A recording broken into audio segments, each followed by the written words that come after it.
മോനെ ബൈജു. ഡാഡി ഇതാടാ മോനെ മുഹമ്മദ് അലി ബനിയൻ. മതിയോ? ഹായ്, നല്ല ഡാഡി. നല്ല ഡാഡി. ഇതിനു വേണ്ടി ഞാൻ എവിടെയെല്ലാം അലഞ്ഞെന്നറിയാമോ? ഈ പന്നാസ് പനീന് വേണ്ടിയോ? സമ്മതിച്ചു, നല്ലത് 100 എണ്ണം വാങ്ങാം. പക്ഷെ പണമുള്ളത് കിട്ടണ്ടേ? ഡാഡി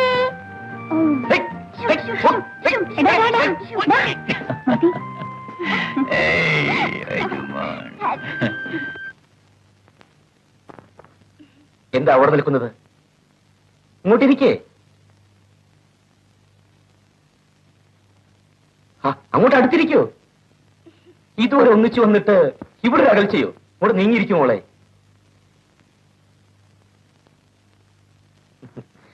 നിങ്ങൾ അനുയോജ്യരാണ്. അച്ഛന് സന്തോഷമായി. ഇനി അച്ഛൻ പഴയൊരു കഥ പറയാം.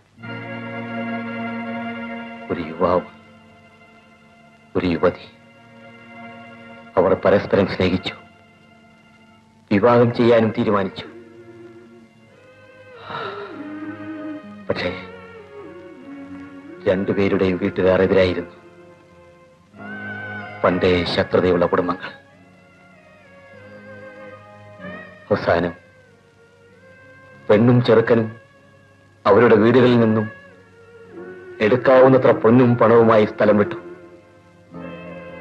എവിടെയെങ്കിലും ഒരു താവളം ഉറപ്പിക്കാൻ വേണ്ടി ഇന്ത്യ ഒരുപോലെ അവർ സഞ്ചരിച്ചു. ഒടുവിൽ യുവതി ഗർഭിണിയായി ആശുപത്രിയിൽ വെച്ച് പ്രസവിച്ചു. സ്വന്തം ജീവൻ കുഞ്ഞിന് കൊടുത്തിട്ട് അമ്മ സ്വർഗത്തിലേക്ക് പോയി.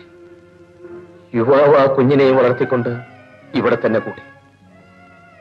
അന്നത്തെ ആ നിർഭാഗ്യവാനായ യുവാവാണ് ഇന്നത്തെ ഈ ഞാൻ. അന്നത്തെ കുഞ്ഞാണ് സന്ധ്യ. ഇവിടെ ഈ രാജസ്ഥാനിൽ വെച്ചാണ് ഇവളുടെ അമ്മ മരിച്ചത്. ഇപ്പോൾ ഈ കഥ എന്തിനു പറഞ്ഞു എന്നായിരിക്കും. സ്നേഹബന്ധങ്ങളുടെ മുമ്പിൽ പ്രതിബന്ധങ്ങളുടെ പ്രശ്നമേയല്ല. ഈ ബന്ധത്തിന് ഞാൻ എതിരുമല്ല.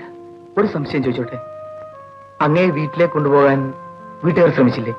എത്രയോ പ്രാവശ്യം. പക്ഷേ ഞാൻ വഴങ്ങിയില്ല. എന്റെ പ്രിയപ്പെട്ടവളുടെ ആത്മാവ് ഈ അന്തരീക്ഷത്തിൽ നിറഞ്ഞു നിൽക്കുന്നുവെന്നാണ് എന്റെ വിശ്വാസം.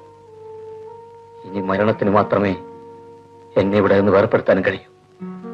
ഇല്ലെങ്കിൽ പാഷയുടെ ആദ്യത്തെ ആക്രമണത്തിന് തന്നെ ഞാൻ സ്ഥലമിടേണ്ടതല്ലേ?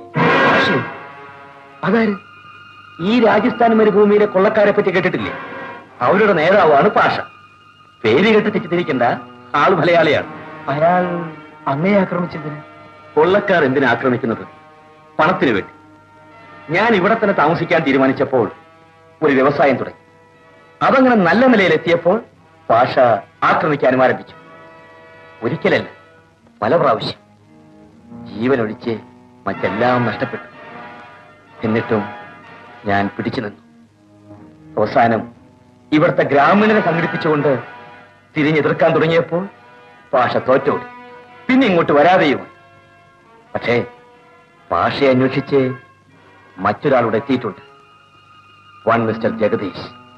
പാഷയെ എങ്ങനെയെങ്കിലും കണ്ടുപിടിച്ച് കൊല്ലുക, അതാണ് അയാളുടെ ജീവിതത്തിലെ ഏക ലക്ഷ്യം. ഇപ്പോൾ ഇവിടെ എന്റെ ശമ്പളക്കാരനായി ജോലി ചെയ്യുകയാണ്. ആ മനുഷ്യൻ ഇപ്പോൾ ഇവിടെ ഉണ്ടോ? ഇപ്പോൾ ഇവിടെ ഇല്ല. ബിസിനസിന്